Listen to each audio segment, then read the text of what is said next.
Sekarang kamu hidup. Hidup itu apa? Untuk sujud. Sujud itu murah, gampang. Untuk mengenal Allah. Allah itu gampang kita kenal. Karena Allah itu adzaru minadz dzahir. Adzaru dzahir itu Allah. Zat yang begitu jelas. Lah mati itu mau apa? Ya menuju Allah. Hidup menyaksikan Allah, mati menyaksikan Allah. Itu nyaman. Yang menjadi tidak nyaman karena kamu salah bikin status. Hidup untuk menggapai cita-cita. Untuk sukses. Tek wong komo yo muni ngono, lonte yo muni ngono, copet yo muni ngono. Rumangsamu sing men bahagia aku kiai tok. Rumangsamu sing men duwe akeh kiai tok. Coba copet kamu tanya, kenapa kamu nyopet? Ingin punya uang banyak. Itu saya kiai tak kok sering dakwah kena opo? Repot to. Ngajape ngono maksudnya. Tapi nak jawab dakwah nyebarno Islam, aku ora dibayar apa-apa. Waras berarti, napa? Assalamualaikum warahmatullahi wabarakatuh. Sampean sing melarat ya cita-cita wae duwe dhuwit sing dadekno gampang salat. Lah nek sampean wis betah melarat, tapi kula melarat lah salat teng mriki lancar ya alhamdulillah. Jadi kan gak masalah kan gak ada akibat apa. Tapi ki aja mikir ngono, gara-gara melarat temu wis turunan iso wae anakmu sing buruh. Sampeyan ngalami hal yang tidak kamu alami. Lho kan mungkin saja saking kowe melarat terus anakmu sampeyan buruh di Jakarta sing roh sapa? Buruh ning wong sing ora salat. Ojo kok mentang-mentang kowe saiki gak ngalami, gak mikir anak, lha iku termasuk harus kamu pikirkan juga. Niki syariat. Kowe kudu mikir apa wal yakhsal ladzina law taraku min khalfihim napa dzurriatan diafan khaufu alaihim, tetep kudu mbok pikir. Mulane ketikane Kanjeng Nabi beja-bejane wong iku sing duwe dhuwit utawa pangkat sing yutahassanu bihi min dini, sing iso nggo bentengi napa agama. Lah anak kowe nglakoni ngono demi anak iku tidak ngurangi zuhud. Bahkan kok Nabi Khidir dadi panitiane anake sampeyan. Iku sing diceritakno teng Ashabul Kahfi ketika ana cah cilik anake wong soleh. Abahe kabundut. Abahe sempat nyimpen emas batangan, keleng-eleng gene. Dadi dhisik ana wong soleh mati nyimpen emas apa? Batangan ora. Mboten niki emas batangan ora, Mas. Disimpen teng tembok. Suatu saat tembok ini badhe rubuh. Konsekuensine nak rubuh mas batangane konangan. Nak konangan dipek wong dolim. Lha ape rubuh ditata Nabi sinten? Khidir. Nabi Musa protes, wong karuan tembok ape rubuh kok mbok tata padahal penduduk kene iku wonge nakal-nakal. Terus jawab Nabi Khidir seperti wa amal jidaru fakana lihulamaini napa yatimaini fil madinati wa kana tahtahu kanzul lahuma wa kana abuhuma solihah. Jadi fatwa-fatwa zuhud sing berlebihan wong ra oleh nabung ngomong kosong, tak jamin. Itu ditentang oleh ulama-ulama syariat. Karena di cerita Ashabul Kahfi ini jelas kan, wong soleh nyimpen emas batangan ning tembok demi anake, keberlangsungan kesalehan apa? Anake. Ternyata dipanitiani Nabi Khidir. Supaya emas iki gak jatuh ke tangan-tangan orang zalim. Toh orang ini ketika nyimpen tetap disifati Allah wa kana abuhuma solihah. Iku nak nunjukno nak wong soleh nabung iku gak ngurangi kesalehan. Tapi rasa mbok mafhum mukhalafah nak ora nabung ora soleh. Innalillahi wa inna ilaihi raji'un. Ora usah ngono, ora usah mbok jero-jero. Pokoke intine iku ana ayat wong soleh nabung iku gak ngurangi kesolehan. Wa kana abuhuma solihah. Saiki wong do ora ngalim, sing fatwa zuhud berlebihan nganti wong sawangane duwe dhuwit dosa. Padahal mau dukung awake dhewe, paham nggih sing fatwa iku dukung napa? Awake dhewe. Keliru, pokoke barang berlebihan keliru. Lah sing seneng donya berlebihan. Nganti miliaran ku gak jelas hitungane. Ya nek cara kula sak sedengan misalnya sak rugen mati ya warisan piro kan? 50 juta. Piro? Mesin bubut anake cek kangelan. Maksudnya saya kangelan ngerjakno. Nak emas sak karek ngedol lho. Mboten sing bener ya emas utawi ya tabungan lho. Mesin bubut padha karo ngeke penggawean. Mboten kula setuju mbek fatwane Ibnu Khaldun karena berdasar sejarah itu enggak ada nabi kecuali dari keluarga terhormat. Nah terhormat itu tadi terus kata Imam Ghazali sebetulnya ada harus terhormat kamu jadi presiden atau bupati. Ada adnal mal, ini rungokno tenan. Ada adnal mal atau adnal jah yang yutahassanu bihi min dini supaya bisa menjaga agama. Lah sekarang kalau pertanyaannya gimana Gus kalau globalisasi itu tadi?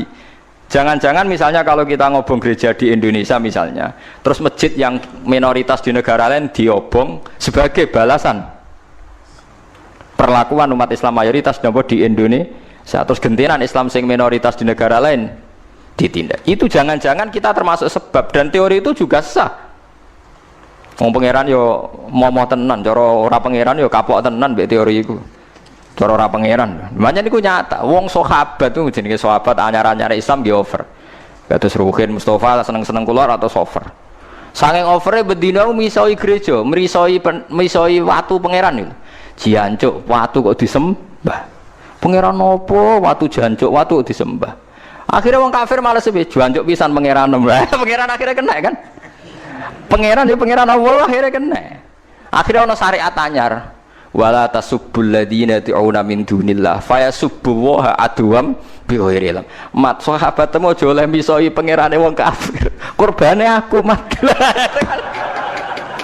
Jadi jangan kira semangat tuh. Misalnya kayak Ruhin itu semangat ngiyakno aku ora ngiyakno Kiai liya aku ora damuk kiai akeh. Dadi kabeh melane Nabi nate dawuh la yasubbur rajulu abahu. Wong jogeman misoi bapake. Sampai Nabi dibantah ya Rasulullah wa hal yasubbur rajulu abahu. Mosok tiyang misoi bapake piyambak. Terus Nabi jawab ya subbu abar rajuli faya subbur rajulu abahu. Ya misoi bapake wong, akhire bapake dekne dipisoi. Ya mau misoi pangerane wong, akhire pangeranem dipisoi. Lah pangeranem ku sapa ora Allah kan? Nah, sistem global itu ya teori itu ya mungkin. Jadi kalau Anda berbuat baik sama agama lain, mungkin agama lain berbuat baik sama kita. Di negara yang saudara kita minoritas, kayak di Bosnia, di Rohingya, di Phuket, di macam-macam, di Mindanao, mungkin bahkan di Amerika. Wong kendel ning Pulau Jawa perlu ditakoki, kowe kendel mergo mayoritas apa mergo jihad? Sama tak ceritani ini kisah nyata kula ndek kanca khusuk era karuan. Nek ora salat giyeding era karuan. Islam apa Islam ra gelem salat ngene. Suatu saat dek niku uripe era karu-karuan akhirnya pindah ning Irian Jaya. Ning daerah mayoritas Kristen. Bareng kenalan kabeh jenenge martune sapa Kristen-Kristen. Suatu saat kenalan mbek wong jenenge Kristen Abdul alhamdulillah padahal wonge ra salat. Mergo buta tenan, butuhe ketemu Islam ra salat tak elah, sementing apa? Islam. Terus dia ini sadar bener jenengan Gus, kula gedeng wong ra salat itu mergo ning Jawa Gus. Bareng ning Sumatera, ning di daerah Irian. Gak iso gedeng. Kowe gedeng wong ra salat tak ning Jawa, jajal ke saiki manggon Amerika. Ketemu wong asal padha Islame wis seneng. Lah iya artinya hukume wong gak ternyata ada ruang dan apa? Waktu. Ya kok kowe darani bojo mayu mergo ora tau metu. Kayak ngono. Sore metu mesti tak ngerti kan waduh. Dadi wong ora ono sing bener asline paham iki cerita wong asline ora ono sing bener. Angger ana pembanding ya takobal apa napa minna minkum takobal apa ya kan.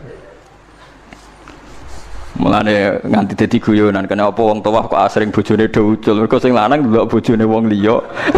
Lali bojone sing elek terus dibarno. Ya tenan sebagian yang ngono tenan. Wong akeh sing diamuk sing lanang. Wong kok ayune ngono. Ngomong apa, Pak? Lha niku kanca kula tenan. Ngomong apa, Pak? Ya jujur wae jare sing lanang jawab. Masa wong jujur gak oleh jare apa? Wong jujur apa? Lah saiki sampean mulai mikir. Nak saiki ning Jawa ana wong Islam gak salat. Oke, kita gedeng atas nama fitrah agama. Roh wong minum ya gedeng. Tapi sebagian gedeng kita memang masalah kondisi. Buktine hal yang sama kowe ketemu Islam ra salat nak kowe ning Irian Jaya mbok ning Timor Leste kowe seneng. Pira-pira ketemu padha napa Islami. Senajan to ora napa ora salat. Tapi mulane bener sak dur-dure ilmu wa faqa kulli dzi ilmin napa alim. Sak dur-dure wong alim mesti ana wong alim. Saya itu baca teorinya Imam Ghazali, Ibnu Khaldun, terus teorinya Salahuddin Al-Ayyubi memang teori itu saling pembanding dan itu mesti kesimpulan saya tadi walau la dafwahin nasan apa ba'dhum bibatin. Jadi semua teori ini saling melengkapi. Ya memang kalau ketika kita dewa-dewa no fakir, zuhud, enak, tanpa hisab ini seakan-akan kita seneng fakir mergo bebas hisab. Nah, tapi nak delok randi kekuatan bergening ambek non muslim terus ke ape salat kangelan. Lho nggih to, misalnya sampean buruh ning Jakarta. Posisi buruh, majikan ra salat kon nyupiri, wae salat ra mandeg pe apa. Nah tapi nak kowe sing majikan buruh ora salat. Wae mandek kowe salat. Ayo malah salat anutlah ora paham lah wis makmum. Gak tak pecat selesai kan. Oh tetap gara-gara melarat itu tetap ora iso aqamus salat. Nah, mulane ngaji ku sing imbang ya, aja pengagum kemiskinan. Melarat ora usah mbok kagum-kagum biasa ae. Tapi aja mbok gedhingi dosa kowe kuwalat wong melarat ku napa? Gedhe wong melarat apa? Dosa. Tapi aja dukung, maksudnya wis ora usah didukung wis akeh malah menapa? Mbok dukung. Wah, malah parah, malah napa? Parah. Lah amar ma'ruf nahi mungkar itu syarat utama tadi ada adna malin nggih, ada adna napa? Jahin untuk yutahasson. Buktine semua nabi itu punya kekuatan sing dadekno enggak tersiksa. Ini ku ma ba'atsallahu nabiyyan illa fi mana'atin min qaumi. Allah ndak pernah ngutus nabi kecuali dari kasta tertinggi. Ya tujuannya wow, ada sistem sosial yang menjaga. Lucu kan wong Quraisy gudinge ngono mbek Kanjeng Nabi, tapi ora tahu mata ini mergo sungkan Abu Thalib. Sungkan sinten? Abu Thalib. Sayyid Abbas urung Islam, tapi nak Nabi dipateni ya ora trimo.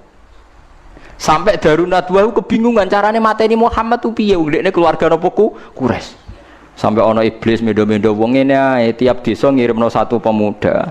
Engko ben dame Muhammad berceceran pen nuntut sapa ndek nek sing mateni tiap desa duwe utusan sing mate kangelan. Mergo Nabi diutus fi manaatin mingkau. Nah ketika Nabi pindah teng Madinah niku asline nggih mboten wong asing-asing amat. Mergo tiyang Yasrib niku wonten suku besar jenenge Bani Najjar napa? Bani Najjar. Bani Najjar niku keluarga besar Nabi saking Sayyidah Aminah. Mulane teng Barjanji diterangno ketika Sayyid Abdul Gerah niku mergo niliki keluargane mim Bani Najjar. Paham ya? Jadi intinya ya gadah manaatin min qaumi. Ngene niku Bani napa? Bani Najjar.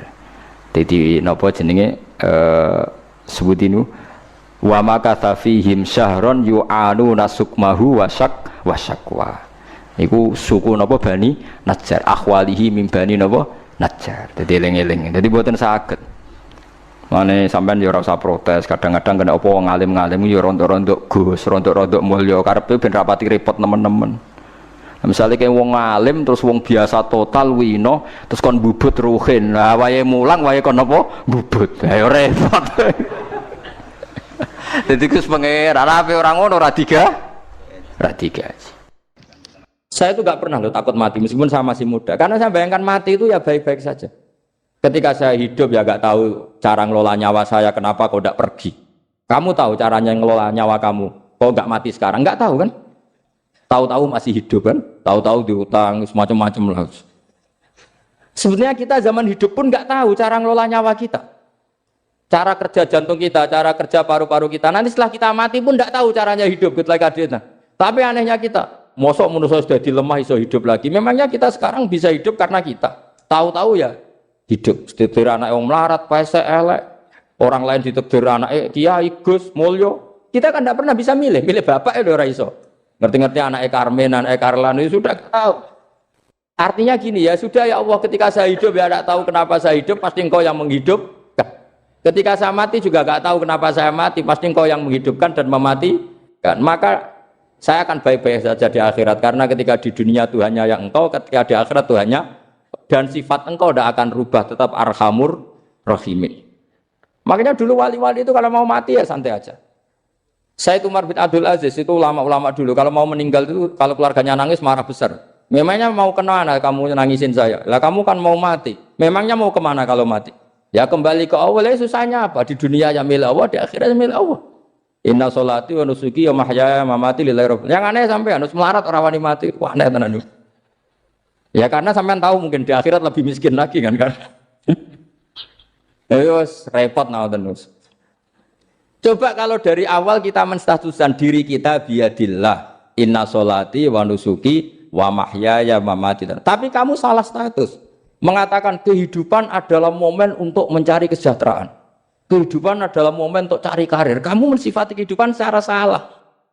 Jika kamu terjebak nyari karir, nyari kaya.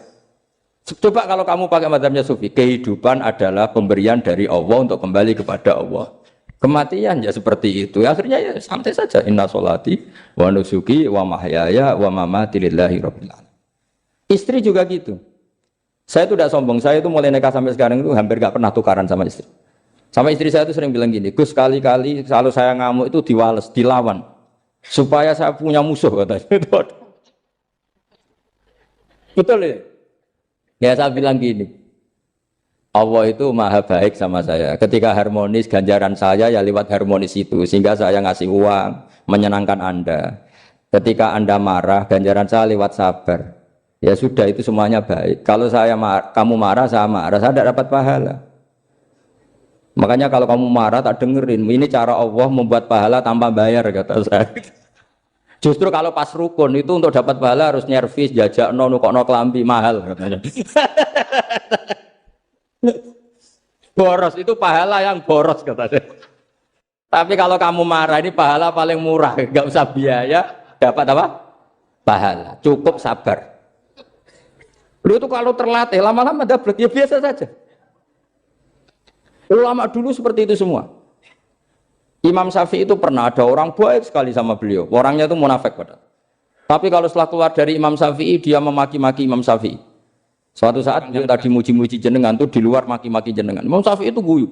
Guyu sebenarnya bukan alhamdulillah. Muridnya kan janggal. Ini dikasih tahu gini, alhamdulillah. Kenapa Imam Syafi'i dia kan di luar maki-maki jenengan? Berarti aku wong wibawa ning ngarepku rawani. Ya jadi dianggap enteng saja melihat. Berarti aku wong wibawa ning ngarepku ora wani. Ya sudah. Terus ketika ditanya, tapi itu kan bahaya bagi Anda karena memfitnah Anda gini-gini. Kata beliau, zaka Allah. Yang kritiknya bahaya itu hanya Allah Ta'ala. Yang lainnya enggak bahaya. Karena ini makhluk dhaif, enggak penting. Loh kamu sampai tersisa dikritik orang karena kamu nganggap makhluk itu penting. Ini gobloknya sampai ya. Goblok segoblok-gobloknya. Coba kalau kamu mensatukan makhluk tetap makhluk, kritiknya enggak penting. Selesai kan? Selesai enggak? Ini problem Anda ada wali itu, kalau dikritik ya susah. Makanya ada wali itu problem menurut saya. Makanya saya enggak ingin enggak jadi wali itu kan. Karena hanya wali yang hidupnya itu la khaufun alaihim walahum. Ya. Orang dulu tuh semudah itu hidup. Gampang sekali. Dulu ceritanya di antara ceritanya manakibnya Sayyid Ja'far Shadiq itu, kalau ada orang memaki-maki dia itu dikirimi hadiah. Kenapa ya? Karena kebaikan kamu telah kamu berikan kepada saya, ini hadiahnya. Sampai malu yang kritik itu. Kan kalau orang rasani itu kan kebaikannya dikasihkan sama yang dirasani. Lah kamu kan ngajinya seperti itu, tapi dirasani kok susah. Harusnya kan kasih aja, ditransferi saja. Alhamdulillah. Ya karena kita salah menamain tadi. Sing rasani pembenci. Pembenci itu bahaya. Sehingga kamu mereaksi secara serius. Coba kalau kamu pakai hukumnya Allah dan Rasul. Pembenci itu pemberi kebaikan. Istri marah adalah pemberi kebaikan. Ada yang berani mulai mempraktekannya. Latih begitu terus. Insya Allah nanti hidup kamu barokah. Itu disebut wa'allama adamal asma. Dan itu yang diajarkan Rasulullah. Rasulullah itu kalau ngajarkan hidup itu gampang sekali. Allahumma ja'alil hayata ziyadatan li fi kulli khairin wal mauta rohatan li min kulli syarr. Jadi kalau kita hidup anggap saja peluang untuk nambah kebaikan. Kalau kita mati anggap saja akhir dari semua potensi kejahatan kita. Anda sekarang mungkin tidak zina tapi potensi zina. Anda sekarang tidak korupsi, potensi korupsi. Anda sekarang tidak selingkuh, tetap potensi selingkuh. Lah, anggap saja kalau mati berarti akhir dari segala potensi itu. Alhamdulillah. Makanya saya tuh nggak pernah takut mati. Karena saya misalnya saat mati ya saya nanti akan bilang, ya Allah ini sudah mau mati berarti mau akhir dari segala potensi keburukan saya. Alhamdulillah. Makanya itu ulama-ulama dulu kalau ada preman mati, saya guys, tonggone ragil muni saya. Walau preman kurang ajar, saya guys, tonggone tetap ragil muni saya. Padahal kiai ini muni, saya guys pun mati pun buatan sakit macam-macam nih pasti. Karena dia dengan mati berarti rohatan mengguli syarrin, keburukannya tidak terulang lah. Lah keburukan nggak terulang lagi itu saya apa buruk? Saya. Makanya kiainya minta saya ge niki. Tonggone cek menengai. Saya ge menengai. Makanya suatu saat kalau ada gitu kamu harus bilang apa? Saya pun buatan jahat malih pun mati. Jadi kayak apa coba? Coba sekali-kali statuskan kalau al hayat adalah ziyadatan lana fi kulli khairin. Al maut adalah rohatan lana min kulli. Sehingga kita hidup ya happy, mati juga happy, gak masalah. Terus kowe misalnya muni ngene, tapi anak bojoku piye? Memang kan selama hidup anak bojomu bahagia. Ketoke ya tambah musibah ya, Cok. Malah sombong lagi kamu, seakan-akan kamu Tuhan yang bisa mensejahterakan manusia. Wong isih urip kok bojomu wis donga muga-muga nang mati malah. Karena gak jelas. Terus termasuk dosane jenengan sedanten itu senengane cerita Nabi Adam. Nabi Adam mbok critakno dosane, mulane do kualat. Wong nyeritakno bapake kok nyeritakno napa? Dosane. Mulane kata kiai kualat, wong bapake kok diler-ler napa? Dosane. Mulane nak cerita Nabi Adam niki kedah sempurna. Terus niki kula cicil juz tunggal napa wa 'allama Adamal napa? Asma. Pertama kali hubungannya Nabi Adam kalian Allah Subhanahu wa taala ini hubungan mengajarkan nama sesuatu. Jadi sampean jangan pakai teori modern bahwa apa artinya sebuah nama. Nama itu penting sekali. Sekali penamaan itu salah, berarti Anda menstatuskan secara nama salah dan itu berakibat fatal. Jadi semua kesalahan manusia mulai periode syirik mensekutukan Allah itu karena kesalahan menyebut apa? Nama. Ini penting kalau aturan. Jadi misalnya orang Arab itu ada batu tertentu yang dipahat disebut manat. Manat itu dari kosakata manan, pemberi. Yang satu disebut uzza, sesuatu yang aziz, yang agung. Sehingga akhirnya diperagungkan. Coba kalau misalnya manat dan lata itu ketemu orang Lasem, terus ditanyakan, ini batu apa ini? Dari Purwodadi apa dari Mojokerto? Yang mahat siapa? Ini irungnya tidak pas. Ini matanya kok agak picek. Andekan distatuskan seperti itu, kira-kira disembah apa enggak? Enggak. Iki pas pembuatan ini pate protol terus digenti. Sehingga setiap kemusyrikan itu semua para nabi ngendikan inhiya illa asmaun sammaitumuha antum wa abaukum ma anzalallahu biha min sultan. Sebagian ayat ma anzalallahu biha min sultan. Bahwa kesalahan-kesalahan yang kamu timbulkan itu karena kamu kesalahan bikin nama. Makanya status itu penting. Nanti sampean tahu pentingnya yang saya katakan ini. Nanti setelah sampean mati, nanti mesti nyari saya karena kenangan ngaji ini. Ini Mas Atabik itu mas saya, beliau seorang dokter, tapi saya tidak akan bilang dia dokter karena nanti anak cucunya inginnya jadi dosen. Tapi kalau saya menstatuskan dia turunan Mbah Sambu, babai wong alim. Wah anak putune arah alim isin. Tapi nak di status no pegawai negeri dosen, anak putune golek duit ya pikirannya kan. Karena status itu mengilhami, apa status itu? Karena itu yang dikenalkan. Makanya ini penting. Fir'aun ketika dianggap sebagai Tuhan itu karena dia berhasil menamakan dirinya orang yang nggak pernah sakit dan dia penguasa. Penguasa itu artinya apa? Dia memimpin sekian orang. Akhirnya dianggap Tuhan. Tapi ketika debat terbuka sama Nabi Musa, pertama, mohon standar mohon gemike. Pertama kata Fir'aun, wama Rabbul Alamin, lalu Tuhan kamu itu siapa? Kata Musa, yang menuhani langit dan bumi. Fir'aun masih bisa berargumentasi, setahu saya di bumi Tuhan hanya saya. Soal kemungkinan Tuhan Anda di langit, terus nyuruh Haman, ya Haman ibnili sorhal ali abdul asbab as-samawati fa'attali'a ila ilahi Musa. Tapi kalau itu dibuktikan, nanti Musa pasti kalah. Karena kalau Fir'aun naik ke langit, pasti gak melihat Tuhan. Wong yang Nabi saja gak melihat, apalagi Fir'aun. Pasti dia bilang gak ada. Tapi apa yang bisa mengalahkan Fir'aun adalah argumentasi status. Kata Musa, Rabbukum wa Rabbu abaikumul awalin, yang nuhani nenek moyang kamu. Artinya kalau Fir'aun Tuhan, itu berarti Tuhan balita. Karena mbah-mbahnya dulu tanpa Tuhan, karena Tuhannya lahir terlambat. Akhirnya Fir'aun saat itu juga, para pengikut Fir'aun langsung menjadi mukmin meskipun menyembunyikan imannya. Karena kalau Fir'aun Tuhan, berarti mbah-mbahnya tidak punya Tuhan. Karena Tuhannya baru dilahirkan kemudian. Artinya gini, Andai kan Fir'aun distatuskan al-maulud, orang yang dilahirkan, maka tidak akan ada orang yang menuhankan Fir'aun. Atau Fir'aun dibahasakan wujida ba'da alam yakun. Dia ada setelah dulu-dulunya tidak ada.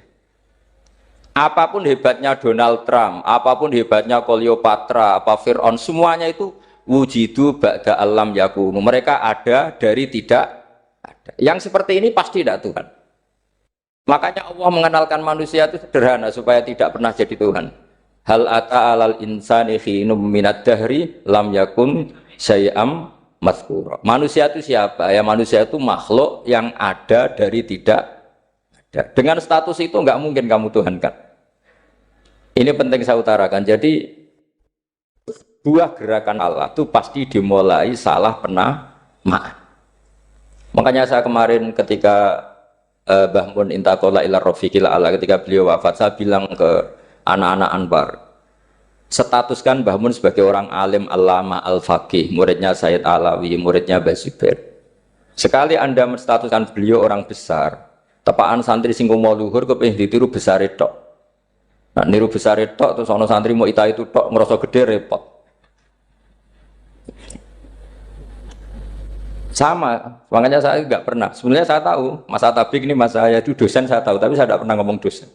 Oh, anak-anak era menjadi wong alim, menjadi dosen malah langsung melatih wong alim, malah celokoman itu. Jadi karena salah status itu nanti panjang, akibatnya itu panjang. Makanya saya itu sebetulnya ya risih dikatakan Gus Bak itu orang alim, sebenarnya risih. Tapi saya seneng saja. Sing seneng beniru alime, sing hasut takjak kompetisi. Jadi nikmati ya. Jadi sing seneng beniru alime, sing ra seneng itu hasut takjak kompetisi, takjak maca tafsir. Nak ra mriyang ya. Wong kono paling maca primbon mek terjemah. Ini penting, jadi itu yang disebut wa'allama adamal.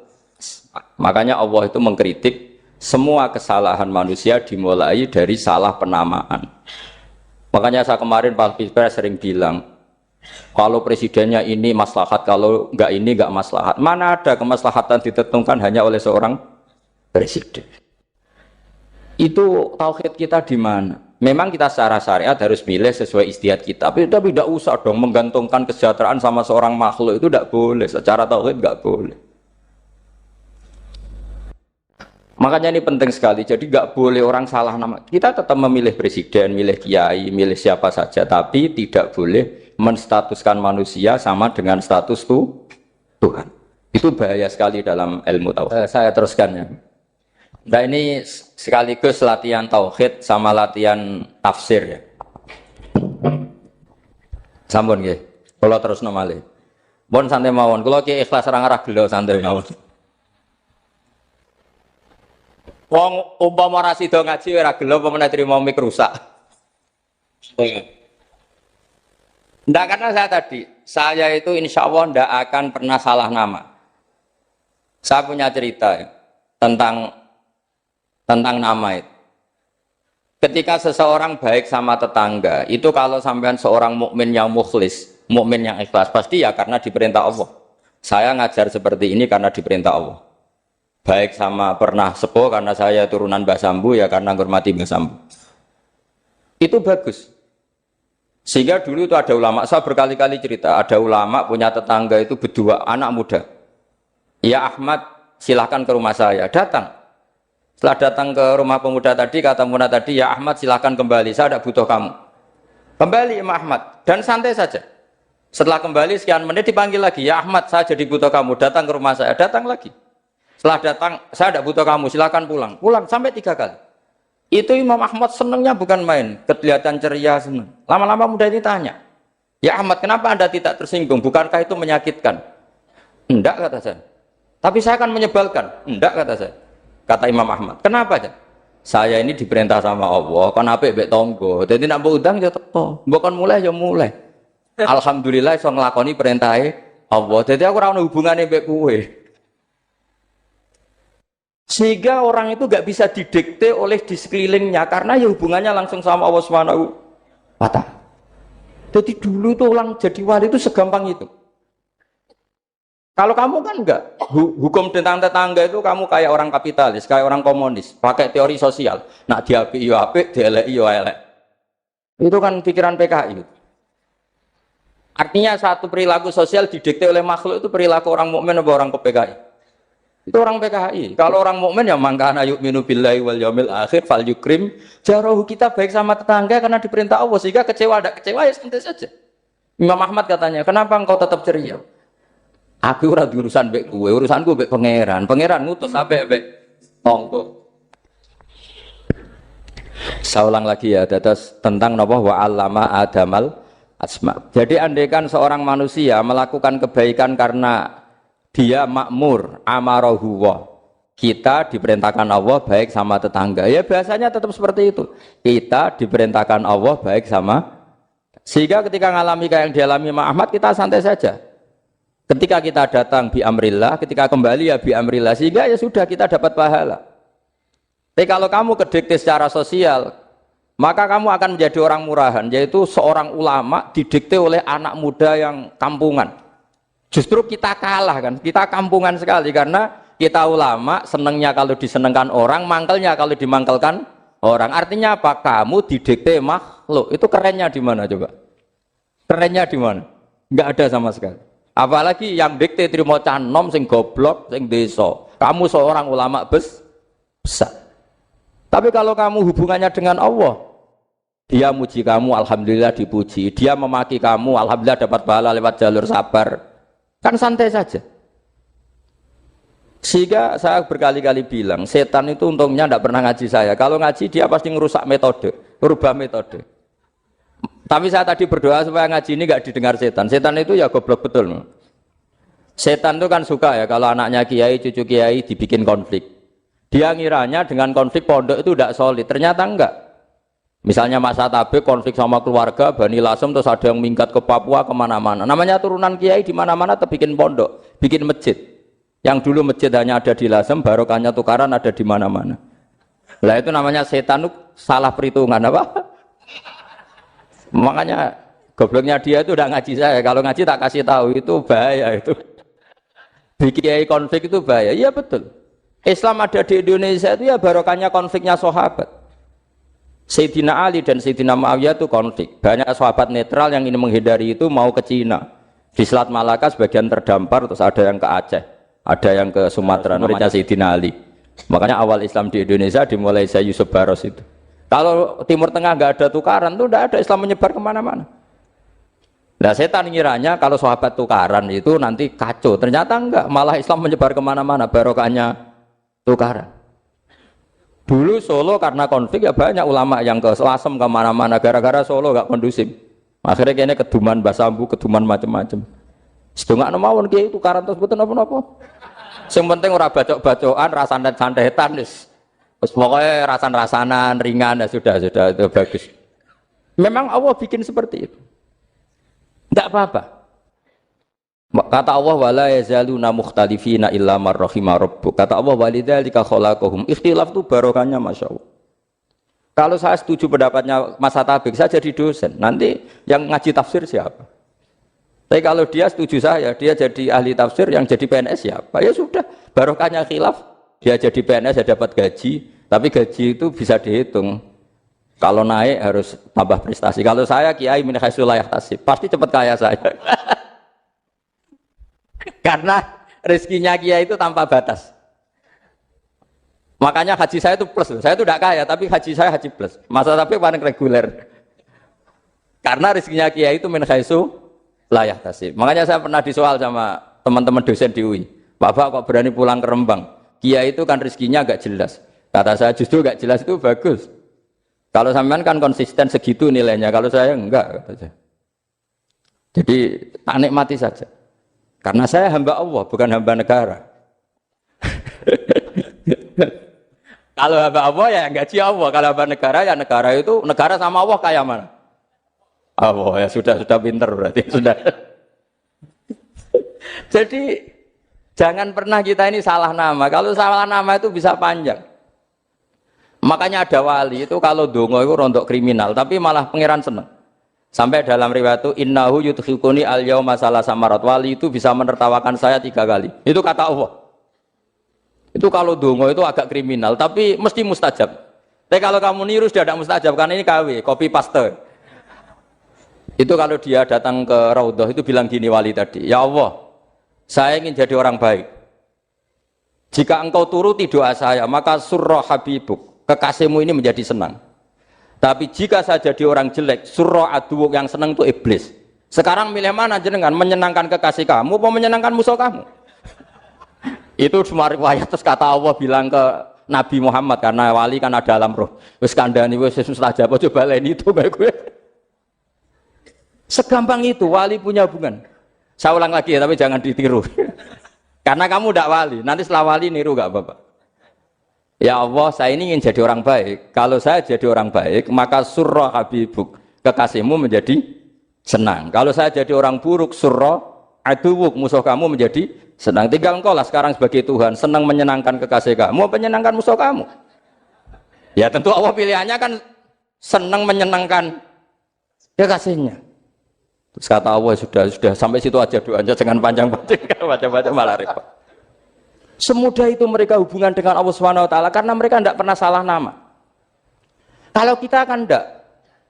Kita tidak mesti walinya, tidak mesti istiqomahnya, kiai saja karena diangkat MUI, bukan karena kiai betul, atau diangkat di struktur kepengurusan NU. Terus doa pakai namanya sendiri, ya Allah, saya ini ngitmai agama sudah lama, mbok ya saya ini jadi gini-gini.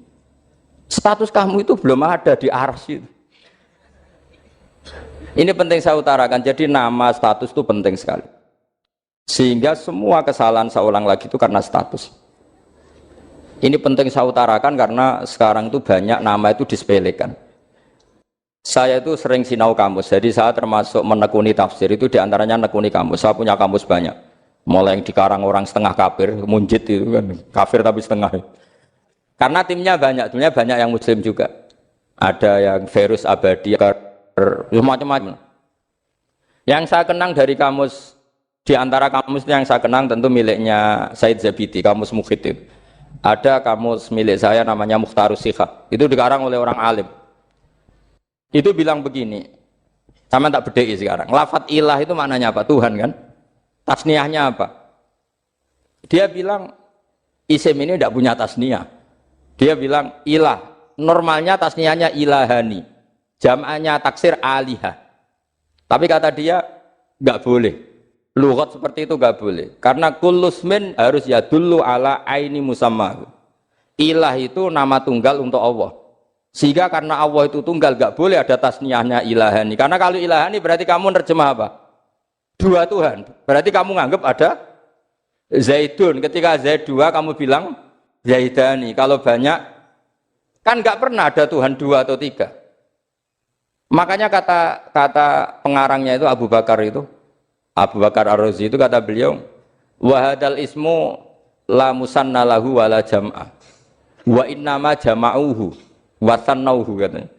Isim ini tidak punya tasniah, tidak punya jamak. Tapi kalau orang-orang katanya, orang-orang itu bilang ini ada jamaknya, ada tasniahnya. Ini penting sekali. Karena kesalahan itu enggak ada. Cara teori Quran itu kesalahan itu enggak ada. Yang ada adalah orang salah. Beda loh ya. Tak wari dadi wong pinter. Makanya ini sampai subuh, tak wari dadi wong pinter. Saya ulang lagi ya. Kesalahan itu enggak ada. Yang ada itu orang salah. Pernah ada enggak 1 tambah 1 15? Enggak ada kan? Tapi kalau orang salah bilang 15, ada. Pernah enggak putih ini hakikatnya hitam? Enggak pernah kan? Tapi kalau orang salah, misalnya Rabun bilang ini hitam, ada. Sehingga ini penting, ini dalam teori ilmu mantek. Setiap Allah menyalahkan mereka, itu kata Allah, yaquluna bi afwahihim. Mereka itu melafatkan dengan mulut mereka bahwa Tuhan itu 3 misalnya, bahwa Lata Hubal itu Tuhan. Itu kalimat yang keluar dari mulut mereka tapi tidak menunjuk hakikat. Makanya kata Allah, kaburas kalimatan takhruju min afwahihim. Sungguh kalimat itu kalimat kriminal betul yang keluar dari lisan mereka. Karena apa? Normalnya kalimat itu tadullu ala musammahu atau musammaha. Yang namanya kalimat misalnya putih yang menunjuk putih, hitam menunjuk hitam. Nah, kalau Tuhan kok ditunjukkan ke batu, itu kan kacau. Tuhan kamu siapa? Hubal, itu batu apa Tuhan? Batu. Tuhan kamu siapa Yesus? Yesus itu manusia apa Tuhan? Manusia. Makanya kata Allah, kaburos kalimatan takhruju min, mesti tulisannya iyaquluna illa kadiba. Ini penting saya utarakan. Jadi makanya kesalahan itu tidak ada, yang ada itu orang salah. Makanya kata Allah, ja'al haqqu wa zahaqal batil. Kalau ada hak pasti batil itu hilang. Tapi orang yang meyakini kebatilan banyak, tapi kebatilan itu tidak ada. Pernah ada enggak 1 tambah 1 15? Enggak pernah ada kan? Tapi kalau orang bilang itu ada. Ini penting saya utarakan. Makanya kamu jangan janggal. Kata Allah ja'al haqqu wa zahaqal batil. Ternyata sekarang kebatilan ada di mana-mana. Barang batil itu enggak pernah ada. Yang ada pelakunya. Misalnya nyon saya misalnya gini. Zina itu mengenakkan apa enggak? Kata orang yang ahli nafsu mengenakkan. Tapi hakikatnya tidak pernah mengenakkan. Sekarang tanyakan yang pernah melakukan itu, yang terhantui dosa oleh itu. Hakikatnya menyakitkan apa mengenakkan? Menyakitkan. Tapi yang bilang mengenakkan ada, tapi hakikatnya tetap menyakitkan. Nah, semua kesalahan manusia itu dimulai cara membahasakan. Mengambil uang negara korupsi itu kata yang baru keturutan nafsu nih. Enak punya uang banyak, mengenakkan. Tapi kata yang sudah ketangkep, menyakitkan. Nah faktanya korupsi itu dihisap sampai akhirat. Statusnya itu menyakitkan apa mengenakkan? Menyakitkan. Andai kan orang menstatuskan korupsi menyakitkan, maka akan menjauhi korupsi. Makanya semua kesalahan itu dimulai dari salah memberi nama. Ini penting saya utarakan supaya kamu kalau menafsirkan Quran itu nanti terus benar. Makanya setiap kesalahan kata Allah apa? Kaburos kalimatan takhruju min afwai. Nah kalau kalimat itu nyata, kata Allah kalimatu haqqin aliyana nahya wa aliyana mut wa aliyana nub'as. Atau katanya istilah pangeran dzalika bi anna wa wal haqqu wa nama yad'una min dunihi wal batil. Nanti terus urut, sampean baca Quran nanti bisa kayak saya, urut, konsisten.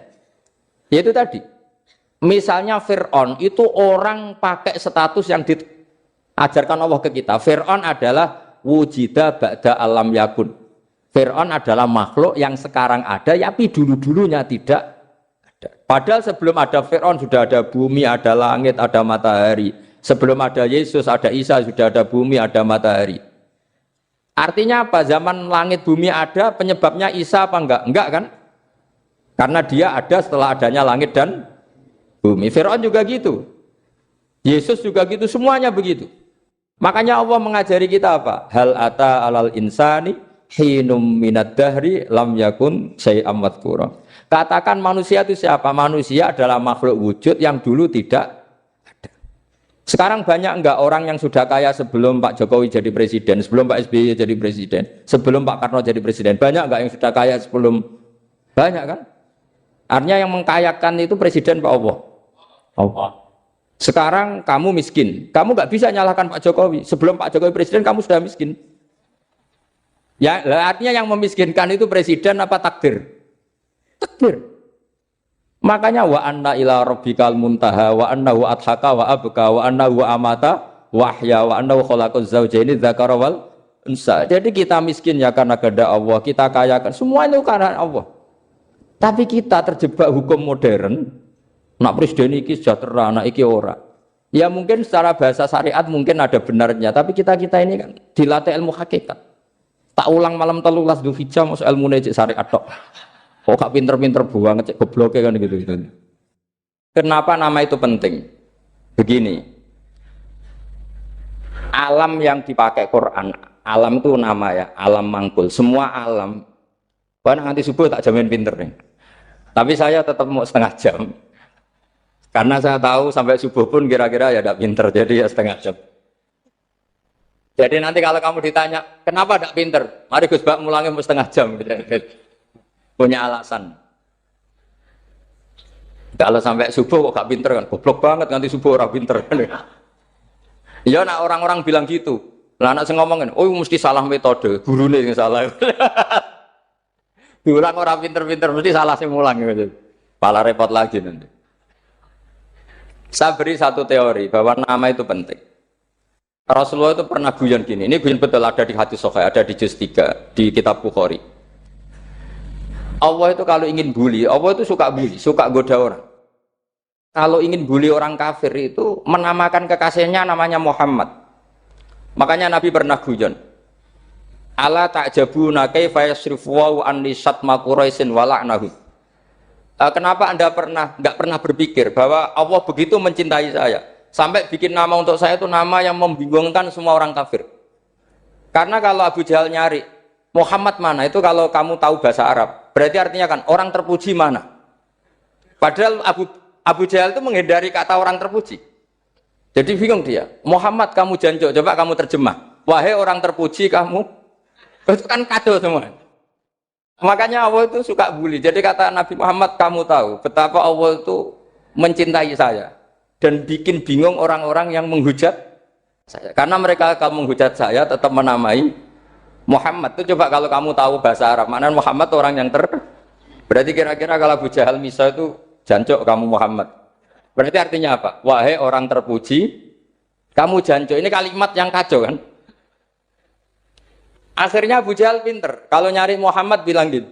Ya mudammam, ainal mudammam. Makanya kata Nabi, yastamuna mudammaman wa yal'aununa mudammaman wa ana Muhammad.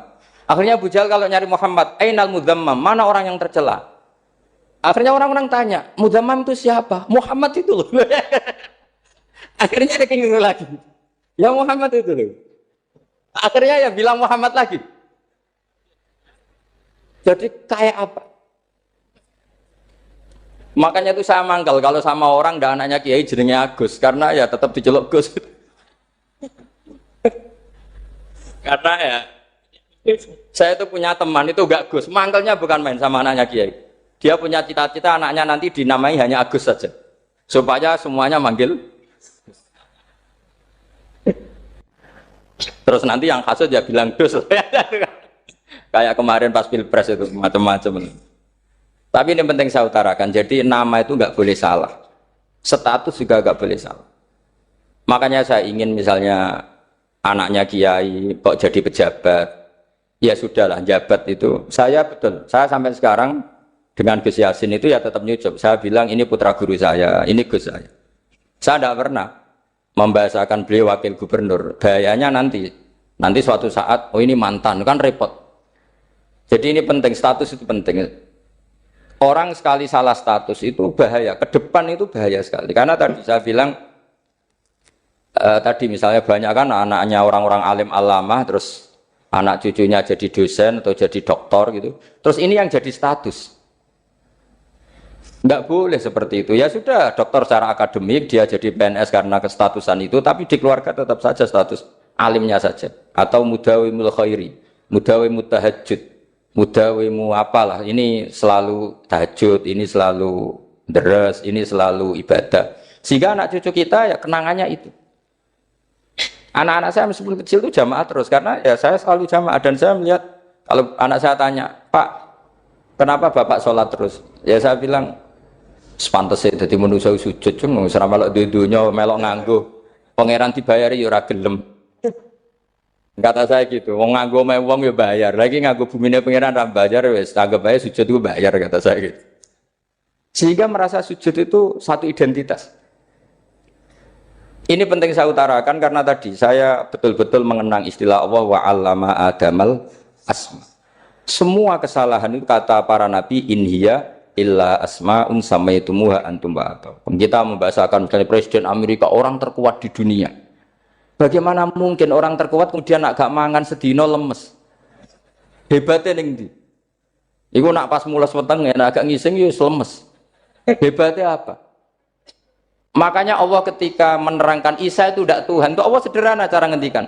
Karena yakulani to amal masih ibnu Maryam illa rasul. Qad khalas min qablihir rusul. Wa ummuhu siddiqah kana yakulani to'a. Artinya kalau Isa itu tidak mangan ya lemes.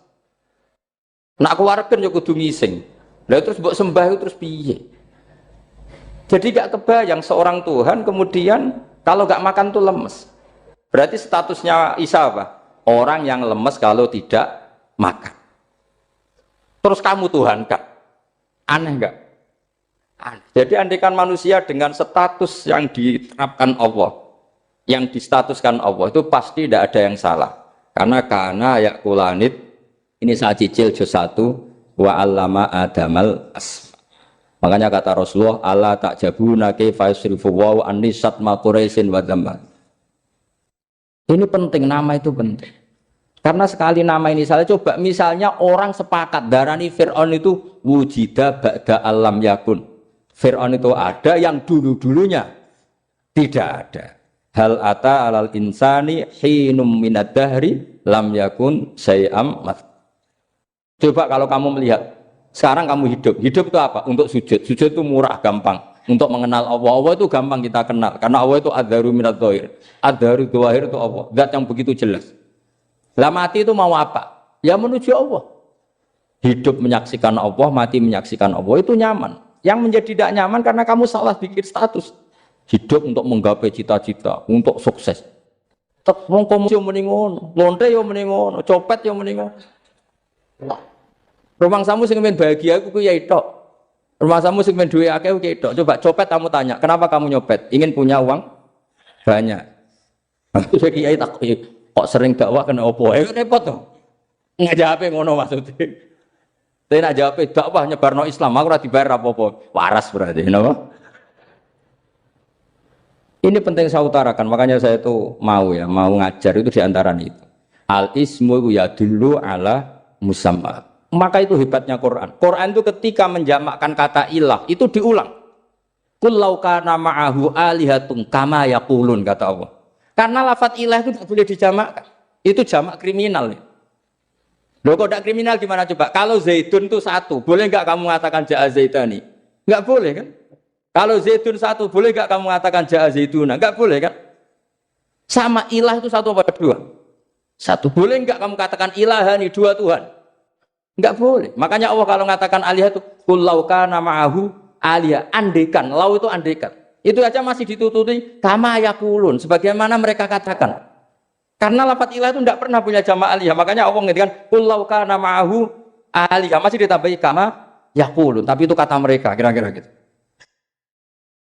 Maka kenangan saya sama Mbak Turekan, saya ini masih pernah cucu sama Mbak Turekan karena saya mbah saya kandung namanya Fatimah, itu abahnya itu orang sini, Fakhriyas itu. Ibunya itu orang Kudus, makanya saya ini ya turunan Kudus, turunan Nas. Itu kalau Mbak Turekan, kalau hari kematian Yesus, itu kan ditulis hari wafatnya Yesus. Mbak Turekan kan tentu meyakini Yesus itu Isa itu tidak mati tapi makanya di kalender Kudus sampai lihat itu kan. Matinya Sibah Isa kan ada dalam kurung Sibah Isa. Jadi yang mati itu Sibah Isa. Karena kalau yang mati Isa kan menyalahi Quran wa ma qataluhu wa ma salabuhu walakin subyalah. Maka ditulis kematian Sibah Isa. Hanya Almanak Kudus, yang lainnya enggak karena sudah ikut bahasa nasional. Saya pernah agak bantah dulu, saya masih ditulis gini saja, kematian Yesus dalam kurung katanya. Karena saya ini teori Quran. Quran itu kalau ada bahasa salah, itu diulang. Qul law kana ma'ahu alihatun kama yaqul. Karena enggak benar, jama' alihah itu enggak benar. Bagaimana mungkin sesuatu yang satu dijamakkan? Coba kamu bisa mengatakan Zaiduna karena Zaidnya banyak. Kamu punya tamu rojulun. Kalau orang banyak rijalun. Kamu melihat satu masjid, masjidun. Kalau masjid banyak, masjid. Masalahnya Tuhan itu enggak pernah banyak, mau satu. Makanya itu hebatnya kamus-kamus yang dikarang orang alim. Bahas tasniahnya ilahun itu lam yujad katanya.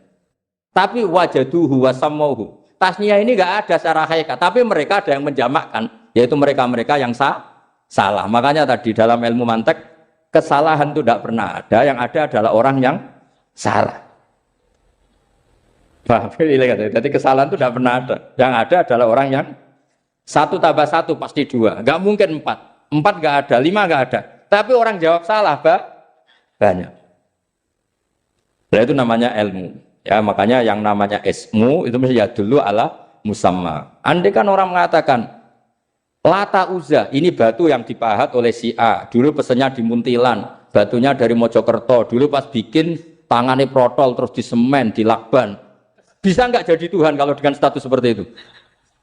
Fir'aun misalnya, dulu gak ada, lahir ngompolan, tahu retoretan, ciliknya malah tahu tipes. Terus tua-tua jadi pangeran, aneh gak tuh? Kita ada bosan-bosan cerita ini, karena ini khazanah kita. Di kitab Nailul Ma'mul itu, di kitab Usul Fiqih. Saya berkali-kali cerita ini, karena ini untuk menunjukkan bahwa Quran itu liqaumi ya'qilun, liqaumi yatafakkarun. ada seorang kiai, seorang ustadz, kiai dulu. Kiai dulu itu emang orang soleh, alim terus jadi kiai. Kalau kiai sekarang tuh macam-macam, nganggur terus ingin jadi kiai. Terus daftar gitu. Ada lowongan di yayasan, masuk ingin jadi ustadz. Karena dengar ada gajinya. Dulu tuh ada seperti itu udah. Makanya dulu tuh kalau ustadz kiai pasti soleh karena dia alim terus ingin orang lain tuh mendapat ilmunya. Kalau sekarang nggak ada yayasan sehat, guru gajinya sekian. Yang nggak ingin jadi ustadz tuh daftar. Karena ada gaji, apalagi ada kabar, ada gaji, ada mes, ada wah yang daftar banyak. Tapi mentalnya ada kiai sebetulnya. Ya kalau sampean tanya itu baik dah Gus, ya setengah baik. Ya maksudnya setengah baik ya ada baik ngajar itu kan baik. Tapi setengah saja karena motifnya itu nyari gaji bukan ingin mencerdaskan umatnya Rasulullah SAW. Itu Imam Amudi itu guru matematika. Saya nggak bosan-bosan cerita ini. Guru matematika. Muridnya sampai takut ini masuk surga ndak. Kiai kok ndak ngajarin istighosa atau tahlil malah ngajarin apa? Matematika. Beliau meninggal terus muridnya tanya, "Ma fa'alallahu bik?" Kira-kira gitu. Apa yang dilakukan Allah? Allah nyambut Anda gimana? Terus kata Imam Amudi, bagus saya disuruh ngajar malaikat. Karena malaikat kan tidak pernah kayak anak beki gini ngaji gini. Malaikat itu tidak pernah ngaji. Dia iman saja karena tahu surga, tahu neraka, terus iman gitu aja. Jadi imannya malaikat itu nggak keren, keren kita. Imannya loh ya. Loh itu yang ngendikan Nabi loh, tidak saya. Nabi pernah tanya sama sahabat, iman yang paling keren siapa? Jawabannya sahabat malaikat.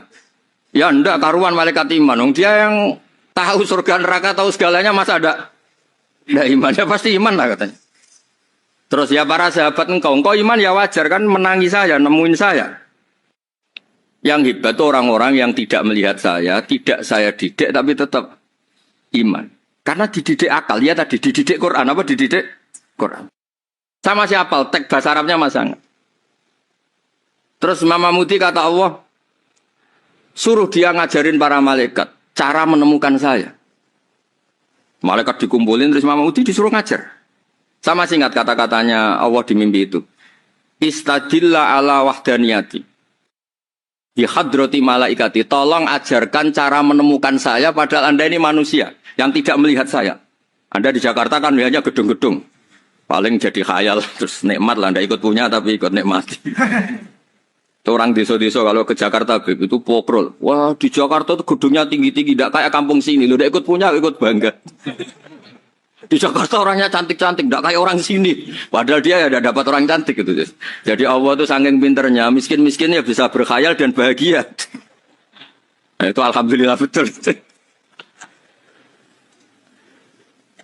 Akhirnya itu apa ini anak-anak begini saya tak niati ngajar standar anak-anak akademik. Terus pertama yang diajarkan hanya bilang gini, sama siapa teknya? Ya malaikat wahai para malaikat. Terus beliau bilang, nisbatus naini wassalasah ila malanihayata lahu nisbatul far'i ilal asli. Angka itu jumlahnya berapapun, 2, 3 sampai triliunan. Semuanya itu nisbatul far'i ilal asli. Binisbat ilal wahid, nisbatul far'i ilal asli. Angka 2 ya cabangnya 1, 3 ya cabangnya 1, 1 triliun ya cabangnya 1. Tetap yang asal usul adalah angka 1. Itu nangis semua malaikat. Cara Jawa itu mandekman kue iman kaya imanku. Makanya imannya umat Rasulullah SAW itu PD-nya, yakinnya kayak imannya malaikat. Kalau Tuhan itu 1. Karena angka agak bisa dimulai kecuali dengan angka 1. Makanya nisbatus naini wassalasah ila malani hayatalahu iku nisbatul far'i ilal asli. Semuanya itu nisbatnya cabang ke induk. Berarti semua alam raya ini tetap asal usulnya 1. Yaitu qul huwallahu ahad. Nah, itu namanya akal. Umatnya Rasulullah itu ditinggali mukjizat akal lewat panduan Quran sehingga meskipun kita tidak menangi Rasulullah, tidak menangi sahabat, kita tidak tahu malaikat Jibril, tapi cara iman kita ini tidak kalah keren. Yakin hakul, yakin. Terus kedua, gambar. Kamu gambar rumah, gambar hewan, gambar apa saja, mesti dimulai 1 titik. Entah gambar kamu bagus, entah jelek, tetap dimulai 1 titik. Nah, titik ini namanya nuqtatul wujud. Semua alam raya dimulai dari satu titik, yaitu nuqtatil wujud. Makanya Quran dimulai bismillah, dan bismillah itu dipilih sama Allah pakai pertama ba itu ada titik. Itu kata semua ulama. Itu titik itu singkatan dari bi kana makana wa bi yakunu mayakun. Karena saya semuanya ada. Bi itu karena saya. Jadi makanya santri-santri beki, tidak usah bayangkan kamu jadi wali terus bisa terbang ke Mekah, tidak usah. Kalau terbang ke Mekah ya sudah umroh aja bayar. Kalau enggak ya maklaran KBH atau apa. Pokoknya cari gratis. Ya gratis kayaknya dapat orang 10 gratis. Satu. Terus orang enggak umroh-umroh dirayu-rayu supaya umroh. Repot. Itu pelanggaran fikih itu. Kalau orang punya utang itu wajibnya hanya utang dulu gitu. Wah repot. Saya itu juga sering bingung di kampung-kampung. Gus sama umroh. Kenapa? Dapat gratisan. Minta uang saja buat nyaur utang. Enggak boleh. Wah, secara fikih yang wajib itu nyaur utang bukan umroh. Enggak boleh Gus diminta uang, enggak boleh, harus umroh. Udah gitu saya ini bingung Gus mau umroh. Enggak nikmati. Kenapa? Disuruh ngajar Gus. Repot semua kalau ibadah mergawe ya jadi bingung semua. Ya saya mohon anak-anak BK semua yang seneng Quran itu harus seneng sampai kayak saya sehingga tahu. Mencari Tuhan dengan cara tauhid yang berbasis akal. Itu sedzahir imannya malaikat. Jika di klasmen iman itu manusia ulul ilmi, kita-kita yang nekuni ilmu itu nomor 1 prakteknya. Karena nomor 1 itu Allah karuan kan, syahidah Allah kan gak tertandingi, syahidah wa annahu la ilaha illallah, terus wal malaikatu. Malaikat kan karuan karena langsung menyaksikan surga, dan ketiga apa? Wa ulul ilm. Berarti prakteknya kan nomor 1. Kalau kompetitornya semuanya manusia, ulul ilmi nomor berapa? 1 kan? Nah nomor 3 kan dari Allah, malaikat, ulul ilm. Berarti kalau kompetisinya antar manusia nomor berapa? 1 kan?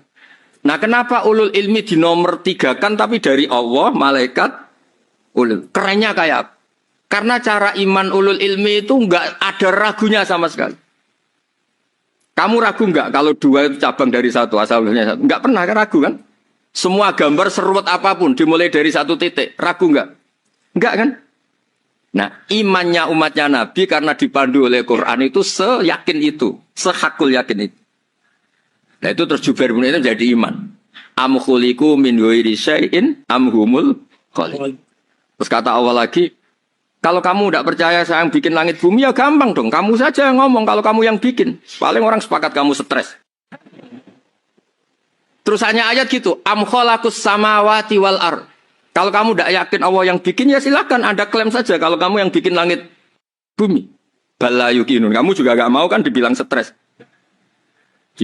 Ya, ini ngaji ilmu dulu, nanti bagian terakhir ijazah. Bismillahirrahmanirrahim. Ini riwayatul Bukhari.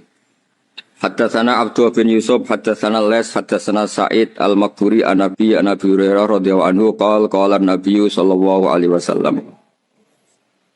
Ma minal anbiya'i nabiyyun illa qad u'tiya minal ayat ma mithluhu amana alaihil bashar. Wa innama kana alladhi utituhu wahyan awhahu wa ilayya fa arju an akuna aktsarahum tabi'an yaumal qiyamah.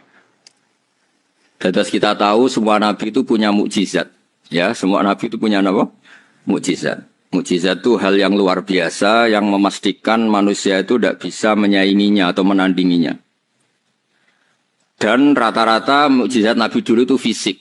Misalnya ontanya Nabi Soleh itu kan onta tapi keluar dari batu, itu kan aneh. Aneh sekali. Atau tongkat Nabi Musa bisa simsalabim mengeringkan laut apa? Merah. Semua Nabi itu punya mukjizat dan semuanya berbentuk fisik. Kecuali mukjizatul Rasulullah Shallallahu Alaihi Wasallam itu berupa Al-Quran. Al-Quran itu konsep ilmiah. Terus kata Rasulullah SAW, tapi saya karena Quran itu justru berharap pengikutku besar dan sampai hari kiamat. Sekarang kita logika ya. Andaikan kamu punya tongkatnya Nabi Musa, kalau kamu suka uang, kepikirannya dijual apa dipakai? Kalau kamu suka uang, dipakai. Kalau kamu ahli suudon itu pikirannya ndak, ini asli ndak. Karena yang melihat di Turki itu ya sebagian gitu. Kalau yang suka perdukunan itu bayangkan tuh miliknya. Mungkin dipakai ngakali orang atau apa, pokoknya bayangkan tuh miliknya. Kalau yang kolektor pikirannya itu nanti ini laku berapa. Tapi kalau peneliti mungkin pikirannya itu ini asli apa enggak? Bukti aslinya apa? Repot lah. Lagi pula kalau kamu punya utang terus mau apa? Istri kamu marah mau apa? Kalau pakai tongkat. Nah, beda dengan mukjizatnya Quran itu semuanya apa? Ilmiah. Orang yang sedang harmonis dengan istri bisa pakai ayat di antara ayat-ayat Allah itu apa? Wa ja'ala bainakum mawaddatan warahmah. Nanti kalau ditakdir cerai, saya tidak menyarankan cerai. Kalau ditakdir cerai, itu masih dimotivasi sama Allah. Wa iyyatafarraqa yughnillahu kullam min sa'ati. Jika suami istri itu cerai, jangan-jangan suaminya dapat istri lebih baik, istrinya nanti dapat suami lebih baik. Jadi yang masa lalunya ada keprahara. Kan banyak orang suaminya meninggal ketika nikah lagi ditanya, kangen sama suami pertama, alhamdulillah ini lebih baik. Padahal suaminya yang meninggal itu berharap istrinya ini kangen, ternyata dia sudah syukur dapat suami yang lebih baik. Jadi Quran itu menunggui kita ila yaumil qiyamah. Kita tidak bunuh diri, itu ya barokahnya Quran. Karena problem apapun kita dinasihati apa sabar, apa dinasihati sabar. Kan nggak mungkin kamu pegang tongkatnya Nabi Musa, punya masalah apa saja ngelihat tongkat, bisa apa tongkat. Tapi kalau Quran kan nasihat, solusi. Makanya Nabi berharap dengan Quran ini, saya berharap pengaruh saya, pengikut saya terbanyak ila yaumil qiyamah. Terus beliau dikomentari begini sama, ini Fathul Bari, sarahnya Bukhari. Al-muradu anna mu'jizatil anbiya inqaradat binqiradi a'sorihim. Falam yusyahidha illa man hadaraha. Problem mukjizat nabi-nabi dulu itu kan fisik. Sehingga yang tahu kalau Nabi Soleh punya unta yang ajaib, itu yang tahu ya hanya yang hadir saat itu. Yang tahu kalau tongkat Nabi Musa bertuah, itu juga yang tahu hanya yang hadir saat itu. Selebihnya tahu tongkat ya di museum. Tapi kalau Quran menjadi solusi, menjadi panduan, menjadi pegangan, itu ila yaumil qiyamah. Kita beri contoh ya, Quran panduan yang paling gampang misalnya begini. Dulu ini cerita ya. Dulu itu ada orang kafir cerdas namanya Jubair bin Mut'im. Itu saking pinternya dia, pinter juga tokoh. Itu sebagai delegasi pembebasan Asra Badrin. Jadi tawanan-tawanan perang Badar itu mulai dulu ya ada negosiasi mau dibebaskan. Terus orang-orang kafir ini menugaskan namanya Jubair bin siapa? Mut'im. Ini ada di Bukhari. Karena ini ngaji di Jakarta. Kalau orang nggak tahu hadis juga tanya ini sahih enggak. Wong nggak tahu kok tanya itu aneh. Padahal kalau dibodoni itu ya nggak tahu. Tapi ya tetap tanya hadisnya ini sahih enggak. Ini kata kiai apa kata nabi ini ya ribet. Memangnya kata nabi kamu dengar kan ya lewat kiai. Memang. Setelah itu Jubair itu datang ke Medina. Dengerin, datang ke mana? Medina. Kemudian dengar Nabi baca Wattur pas sholat maghrib. Jubair karena Nabi dulu gak ada hotel, gak ada pondok ya. Pondoknya Nabi hanya sufah itu. Nabi baca maghrib, bukan diskusi, bukan debat. Baca Wattur wa kitabim mastur firrokim mansur wal baitil ma'mur wasaqufil marfu wal bakhril masjur terus itu. Kemudian sampai pada titik ayat am khuliqu min ghairi syai'in. Masa manusia atau alam raya yang maujudat, yang nyata, yang wujud nyata. Kemudian asal-usulnya itu ketiadaan. Ini kan hadhil alam maujud. Alam ini kan nyata. Masa sesuatu yang nyata, penciptanya itu tidak nyata. Jadi nggak mungkin ada faham nihilisme. Kalau faham nihilisme berarti melahirkan teori begini. Al-adamu yakhluqu maujudan. Sesuatu yang tidak ada, menciptakan yang... Itu kan akal nggak bisa... menerima. Kalau sesuatu ini ada, penciptanya pasti ada. Terus akhirnya Jubair bin Mut'im itu simpuh di depan Rasulullah terus bilang, "Ya Muhammad kada qalbi ayatir." Hampir saja hati saya terbang. Kalau riwayatnya Imam Ahmad, faka'anna masudi qalbi, hati saya ini hancur. Semua teori yang saya bawa untuk melawan kamu sekarang luluh semua, hancur semua. Yang benar adalah teori Anda bahwa Tuhan itu satu dan Tuhan itu ada sebelum semua makhluk. Coba kalau Nabi Muhammad ada Jubair bin Mut'im terus menyembunyikan tongkat dekat mihrab, Terus dilihat ini apa. Paling pikirannya ini dari kayu apa. Terus yang bentuk tongkat itu tukang pemahatnya siapa? Kok kurang keren kalau di Blitur gimana ya? Kan malah panjang. Kira-kira kalau mukjizat itu dari tongkat itu malah panjang. Panjang lah pokoknya panjang. Lagi pula kamu coba kan nggak ngarah mandi. Itu yang mandi kan nabinya bukan tongkatnya. Coba tongkatnya Nabi Musa coba anak-anak beki itu. Dipakai mukul kucing aja tidak mesti mati itu. Jadi nggak jelas mukjizat-mukjizat seperti itu nggak. Tapi kalau Quran menunggui sampai saking hebatnya Quran, teori rasionalitas, soal kampanye di mana-mana. Tingkat validitas, tingkat kebenaran Quran itu bahkan bisa diuji tanpa membuktikan. Tanpa apa? Cukup pakai akal. Ya terus saya teruskan. Fala yamurru terus al-murad anna mu'jizatil anbiya in qaradat bi qidari a'saim satu wa mu'jizatul Qur'an mustamirratun ila yaumil qiyamah. Wa kharquhu lil adat fi uslubihi wa balaghatihi wa ikhbarihi bil mawhibat. Terus kata ini yang ngarang Fathul Bari sarahnya Imam Bukhari. Fala yamurru asrun minal a'sar illa wa yadharu fihi syai'un mimma akhbaru bi annahu sayakun yadullu ala sihhati da'wahu. Wa hadza aqwal muhtamilat. Wa takmiluhu fil ladzi ba'da. Wa qilani ya.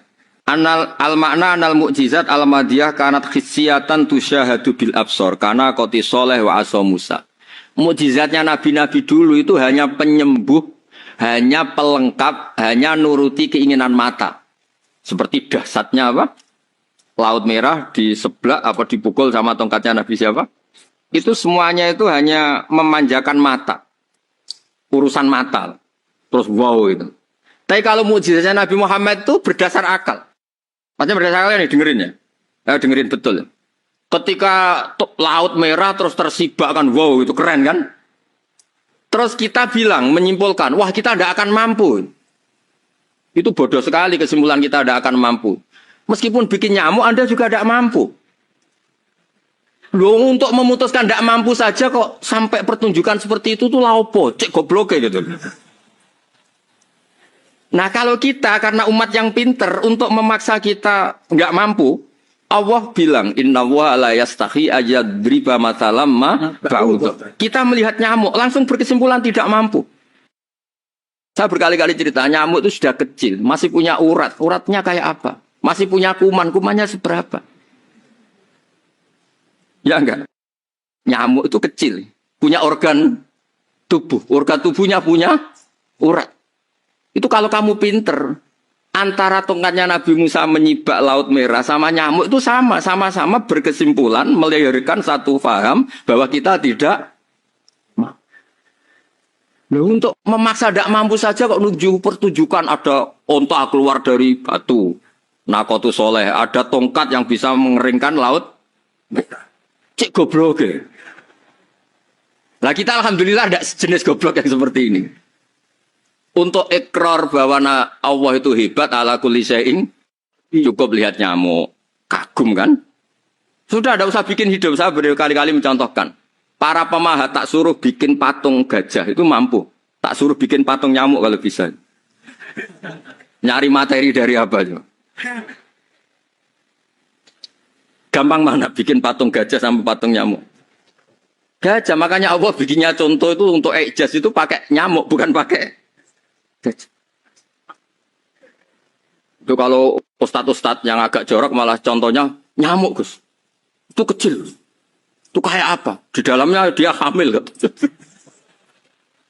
Itu anaknya kecil lagi, telurnya kecil lagi itu gimana itu cara bikin ini? Makanya di sini ini ada kitab Itqan itu komentarnya itu lucu. Ini kitab Al-Itqan karangannya Imam Suyuti. Ini persis komentar saya tadi ya. Kata Imam Suyuti pengarang kitab Itqan, wa ya imma khissiyah wa imma aqliyah. Jadi mukjizat itu ada yang fisik bisa dilihat indra.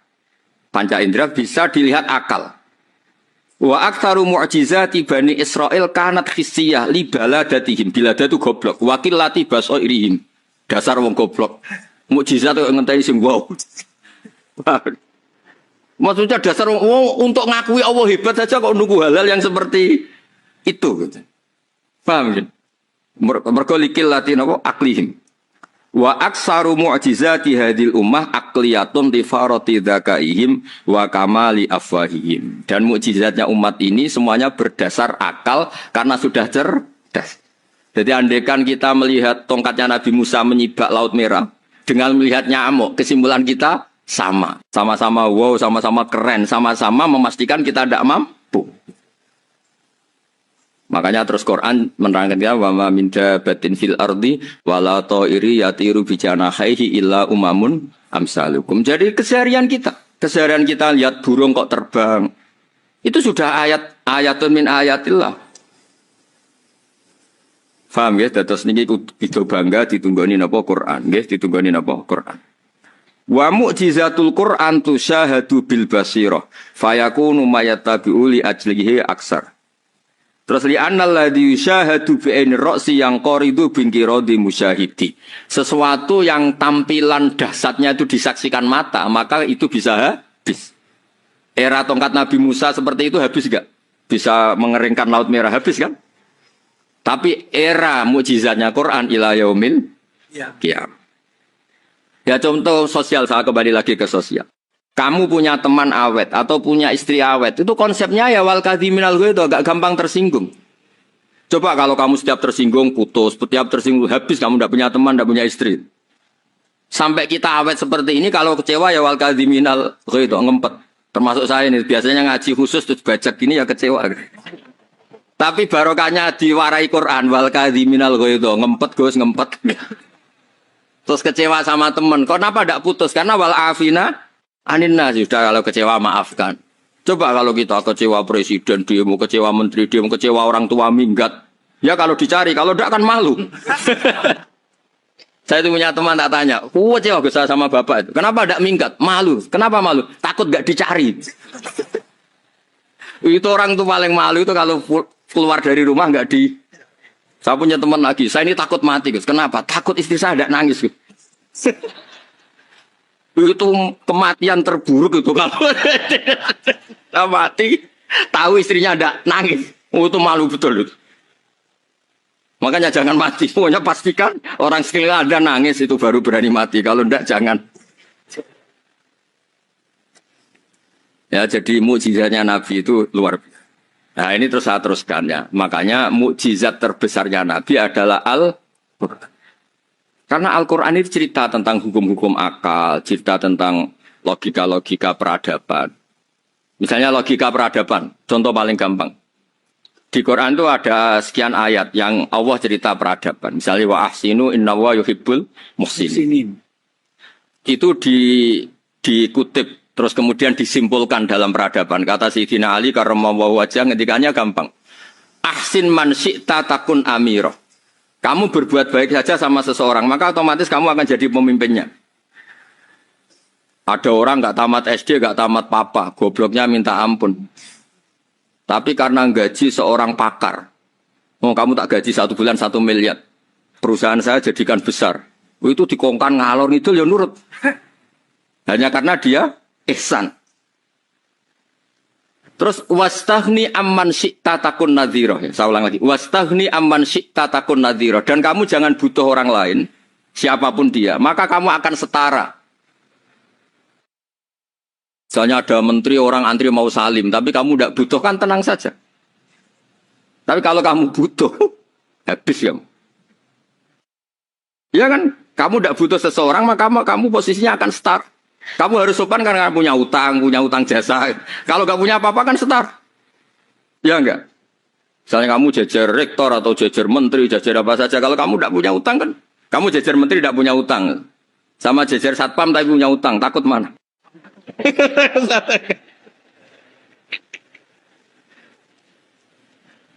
Kalau butuh itu mesti kalah kan? Ada pejabat misalnya nggak begitu cantik sama perempuan cantik yang kamu butuh ingin dicintai, takut mak. Padahal nggak jelas orang ini pangkatnya apa. Jadi dalam hukum sosial itu kata Sayyidina Ali wastaghni amman syi'ta takun nadhira. Kamu jangan butuh seseorang maka kamu akan setara. Terus yang terakhir wahtas ila man syi'ta takun asira. Asiro pakai sin. Dan silahkan butuh seseorang, maka kamu akan jadi budak dia. Ya coba misalnya Anda seorang profesor, seorang alim, seorang getop. Misalnya mencintai janda di ujung kampung sana, jalan kaki 2 kilo. Padahal itu gak tamat SD. Tapi gara-gara seneng, kacau kan? Logika kepangkatan hilang semua kan? Jadi itu hukum peradaban. Itu mewakili isi-isi sosial yang diterangkan Quran. Ya, dari paketnya 3 tadi ya. Ahsin man syi'ta takun amiroh. Kamu berbuat baik sama seseorang, maka kamu bisa memimpin. Wastahni amman syi'ta takun nadhiro. Kamu jangan butuh seseorang, maka kamu akan setara. Bahwa kamu ketemu orang terkaya di dunia. Ya ketemu orang terkaya di dunia, kamu jejer, kamu tidak butuh dia. Tenang kan, bisa setara kan? Tapi kalau butuh, harus sopan, ngajukan proposal, harus berakhlak karimah. Makanya sekarang, Anda kok berakhlak kenapa? Ternyata mau nyalek. Biasanya Anda berakhlak kok berakhlak. Ada apa ini? Makanya guyonan di Rembang itu Beb Husein itu. Kalau ada orang udah tidak sopan sama temannya, temannya curiga. Kok tumben sopan? Mau utang ya?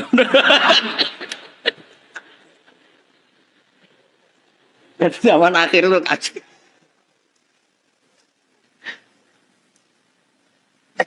Ya di semua daerah gitu ya sama Pak Rektor ya.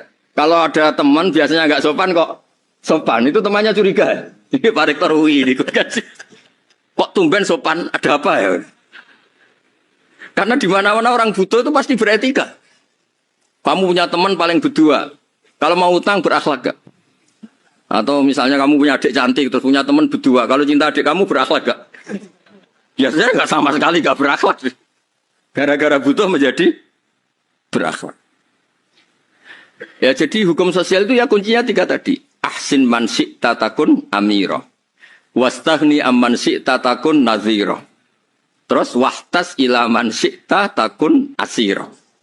Kalau kamu butuh seseorang pasti kamu dibikin hina. Asir itu tawanan.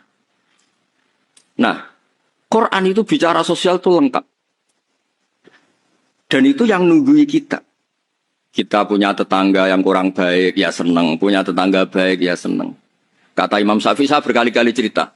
Kok seneng semua Imam Syafi'i? Ya bagus lah. Kalau yang seneng saya enak lah. Dijak jagongan, dijak ngopi enak. Yang gak seneng saya, gak ngarah utang. Uang itu nak, kamu punya tetangga gak seneng kamu. Aman kan? Aman. Gak akan pinjem uang kan, pinjem mobil. Uang gak seneng kok. Makanya Imam Syafi'i itu kalau ngedikan luar Syafi'i, diceritain orang. Ya Aba Abdillah bagiannya. Ya Aba Abdillah orang itu gak seneng kau. Bagus lah. Loh kenapa bagus? Waman asa'a ilaika faqad atlaqaka. Orang yang enggak seneng kamu maka membebaskan kamu. Enggak akan pinjam uang, pinjam mobil, enggak akan ganggu waktu kamu kan enggak seneng. Justru yang seneng-senengi masalah pinjam terus. Imam Syafi'i itu orang yang anggap dunia itu selesai. Ada yang cerita, ya Aba Abdillah, orang yang tadi cium tangan engkau, yang hormat engkau di luar maki-maki engkau, ngerasain engkau, ngata-ngatain engkau. Ya bagus lah. Kok bagus gimana? Berarti saya wibawa, depan saya tidak berani. Berarti saya wibawa, di depan saya tidak berani.